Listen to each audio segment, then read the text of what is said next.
So, Will, you had this up-close look, and you say Robertson doesn't seem fazed at the least by this firestorm. Not in any way, shape or form. He's perfectly comfortable with what he said. He believes in what he said.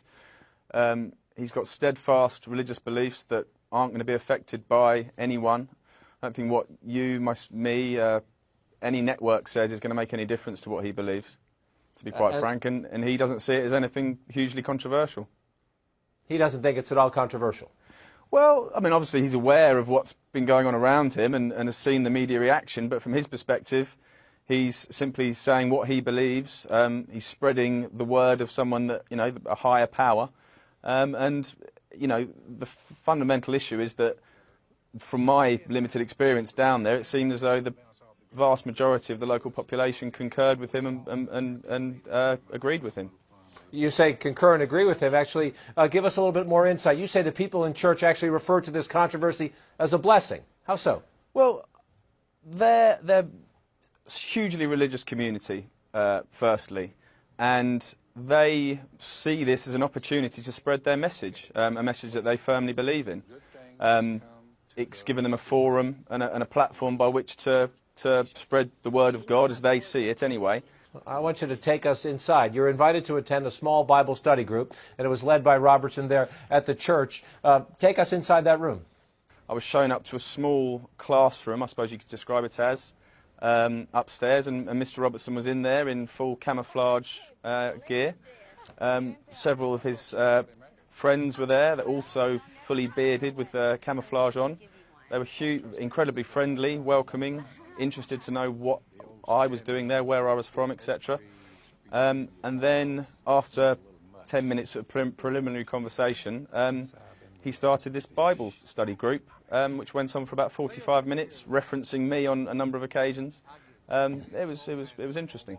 Referencing you on a couple of occasions, he also said this at the end: "I will not give or back off from my path because you conquered death, Father, so we are not worried about all the repercussions." Talking in a biblical sense, but you think talking about himself as well?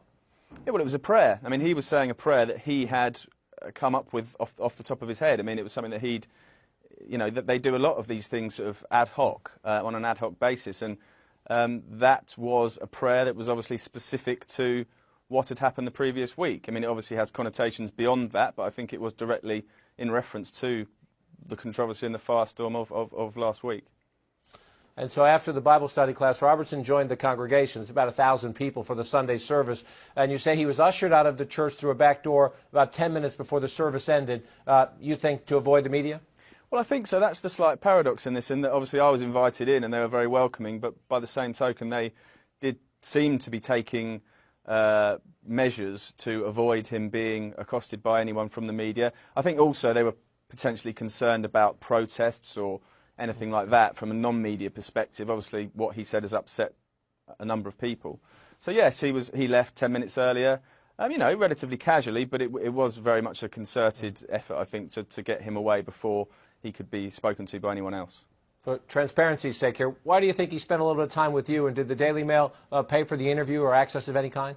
No, we didn't pay in any way, shape or form. If you ask me why he spoke to me specifically, I think with all these things, as I'm sure you're aware, luck and timing and being, you know, in the right place at the right time plays a part. But I think, as I said at the very beginning, Mr. Robertson is steadfast in his beliefs, and he's not ashamed of what he said because he believes it to be true. So therefore, why would he be scared of speaking to the media, you know, or me at the very least? He's confident in what he says, and he proactively wants to get this message out there.